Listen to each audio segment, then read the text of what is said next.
Fact news में आपका स्वागत है। मैं अनिल भारद्वाज। खास खबर में आज बात करेंगे मॉक ड्रिल की। कल मॉक ड्रिल होने जा रही है, इसको लेकर तैयारियां हैं। देश के अलग अलग हिस्सों में ये मॉक ड्रिल होगी। इस पर चर्चा के लिए मेरे साथ मौजूद है मेरे सहयोगी शमशेर चंदेल।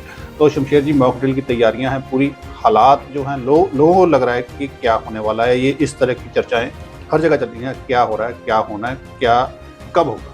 अनिल जी, क्योंकि तकरीबन 2 या 3 जनरेशन ऐसी है जिसने मॉक ड्रिल देखी नहीं। देखिए, ये मेरे पिताजी की, आपके पिताजी की जनरेशन बिल्कुल देखी। बिल्कुल बिल्कुल 71 में हुई थी। 71 में मेरा बर्थ उसके बाद। हाँ, तो अब हमने ये मॉक ड्रिल सुनी है, हमने देखी नहीं है। मॉक ड्रिल में जो हमने सुना है और जो अब होने वाला वो यही है कि ब्लैकआउट होंगे रात को। ब्लैकआउट में आप लाइटें नहीं जला सकते, मोमबत्ती में रहना पड़ेगा, खिड़कियों से लाइटें बाहर नहीं आनी चाहिए। एक शहर ऐसा नहीं लगना चाहिए कि शहर है, ये सुनसान जगह है। सुनसान जगह है, रात को जंगल है या शहर है वो फर्क नहीं होना। हाँ, वो सही है। ऊपर से कोई जेट जा रहा है, कोई वॉर जेट जा रहा है, तो ऊपर से ऐसा लग रहा है जंगल में और शहर में कोई खास फर्क ना लगे। इसमें मोस्टली ये होता है सर, जो सेफ्टी इंस्टॉलमेंट्स है, जो सिक्योरिटी के इंस्टॉलमेंट्स है, या जो नेशनल एसेट्स हैं, जैसे रिफाइनरीज हो गया, डैम्स हो गए, इनकी सेफ्टी, हॉस्पिटल्स हो गए, स्कूल्स हो गए, खासकर हॉस्पिटल्स, क्योंकि रात को hospitals, dams, railway station, airfield बड़ी इंपॉर्टेंट है। क्योंकि 1965 का जो वॉर है, अगर आपको याद होगा, सुदर्शन हांडा भारत के जो थे, उन्होंने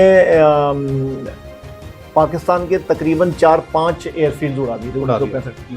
तो वो ये बड़े नेशनल एसेट्स होते हैं, और अगर आपने एयरफील्ड तबाह करी तो फिर आप किसी काम के रहे नहीं। तो ये चीज़ें लगभग होने वाली है कि इनको हम कैसे मैनेज करेंगे। ये मोटा मोटा खका हुआ मॉक ड्रिल का जो तकरीबन 244 सिविल डिफेंस डिस्ट्रिक्ट्स है उसमें ये होगी। पर मोटा मोटा मैं अनिल जी बता दूं कि जो कश्मीर से लेकर जो इंडियन पार्ट ऑफ राजौरी, पूंछ, उधमपुर है, वहाँ से आप नीचे आ जाइए राजस्थान तक या गुजरात तक, जो बॉर्डरिंग एरियाज है जो बीएसएफ के पास है, और वहाँ से 50 किलोमीटर अंदर तक ज़्यादा इसका फोकस मुझे लगता है कि वहाँ होगा। जो हमारा पंजाब की बात करें तो वहाँ जो फिरोजपुर के आसपास तो कुछ दिन पहले ये हो चुका है, वहाँ तो ऐसे हालात थे। अब क्योंकि अब पहले से बदला हुआ है माहौल। पहले तो ये होता था कि कोई लाइट, मोमबत्ती तक की रोशनी बाहर आ जाए। अब इन्वर्टर्स हैं, इन्वर्टर्स की जो वो लाइट होती है उसका भी है, लोगों को कहा है कि इन्वर्टर बंद करते हैं। हाँ बिल्कुल, वहाँ पे बंद। हाँ बिल्कुल, यही है। और साथ में अब ऐसा, भारत क्योंकि है तो देश बहुत बड़ा है, तो ये जो मॉक ड्रिल है लगभग, देखिए, दिल्ली, वेस्टर्न उत्तर प्रदेश, हिमाचल, ये इधर का जो हिस्सा है, इधर का इसको हिस्सा पूरा इसको इफेक्ट करती है, खासकर मॉक ड्रिल में। क्योंकि आपको ये एजुकेट करना पड़ेगा लोगों के, आप कोई ऐसी बेवकूफ़ी ना करें कि जिससे कोई नेशन को नुकसान। तो ये अब देखो मॉक ड्रिल तक चीज़ें पहुंच गई हैं। स्टार्ट कहाँ से हुआ? पहलगाम आतंकी हमला, उसके बाद गृह मंत्री वहाँ पे गए, आर्मी चीफ वहाँ पे गए जम्मू कश्मीर में, और फिर उसके बाद राष्ट्रपति द्रौपदी मुर्मू को आके पूरी जानकारी दी गई, गृह मंत्री और विदेश मामले मंत्री उनके द्वारा। डिफेंस मिनिस्टर हमारे राजनाथ सिंह, उन्होंने सर्वदलीय बैठक की। इसके साथ ही प्रधानमंत्री नरेंद्र मोदी का बयान आया कि ऐसा सबक सिखाएंगे जो आतंकवादियों ने सोचा भी नहीं होगा। G20 नेशंस के जो हाई कमिश्नर्स हैं उनके साथ मीटिंग, उनको जानकारी दी गई, और फिर सेना को फ्री हैंड दे दिया। अनिल जी, लड़ाई तो भारत इनिशिएट नहीं करेगा। होगा क्या कि भारत इतना बड़ा स्टेप ले लेगा कि फिर उसके बाद वो भारत रिएक्शन की वेट करेगा कि आप रिएक्ट बताएंगे, रिएक्ट तो करेंगे, ठीक है ना।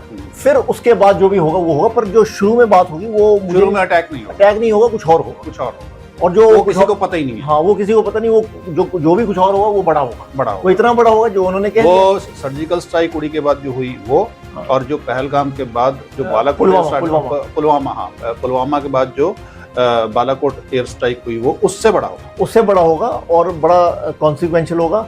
और उसके बाद पाकिस्तान को रिएक्ट करना पड़ेगा, या तो वो चुपचाप बैठ जाएगा। नहीं, चुपचाप तो नहीं बैठेगा, रिएक्ट तो उसके बाद बालाकोट के बाद भी किया। नहीं, और रिएक्ट तो यही है कि जो थोड़ी फायरिंग कर लो। हाँ वही, हाँ वो एक प्लेन आया, वो वहां से होकर निकल गया, और सारा वो तो बस उस तरह का ही एक, जिसको बोलते हैं ना हम, सूर्य किरण एक्साइज होती है हमारी बेंगलोर में, उससे ज्यादा पाकिस्तान कर नहीं सकता। हाँ बिल्कुल बिल्कुल, क्योंकि F-16 वो खेला भी नहीं जा सकता, F-16 वो यूज नहीं कर सकता है भारत के खिलाफ, ये क्लॉज है।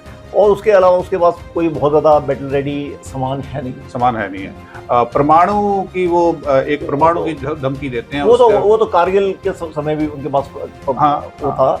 तो ये एक्चुअली क्योंकि वो जिस तरह से पूरे विश्व में बात कर रहा है और अपनी साइड पे लोगों को लाने की कोशिश कर रहा है, चाहे चीन हो चाहे यूएस हो, चीन उनकी साइड पे है पर बाकी कोई नहीं है। एक मैं कल खबर देख रहा था, तुर्किया से कोई वो आया है, वो एक बेड़ा आया है, उसकी खबर को इतना बढ़ा चढ़ा के कि वो जी पाकिस्तान के साथ आके मिल गए और ये हो गया, वो पता नहीं मतलब। और यहाँ तो जो है वो जो भारत के समर्थन में आ रहे हैं उनका तो तांता लगा हुआ है। रशिया का भी कल अपना व्लादिमीर पुतिन का बयान आ गया, अमेरिका हमारे साथ है, बड़े बड़े कंट्रीज हमारे साथ हैं। तो वो पाकिस्तान टर्की ने पाकिस्तान को ओपनली तो बहुत ज्यादा कुछ नहीं कहा है, कुछ नहीं कहा है। वो आया वहाँ पे, वो बेड़ा आया है बस, और उससे ज्यादा और कुछ नहीं है। बिल्कुल। हाँ, तो शुक्रिया शमशेर जी चर्चा के लिए।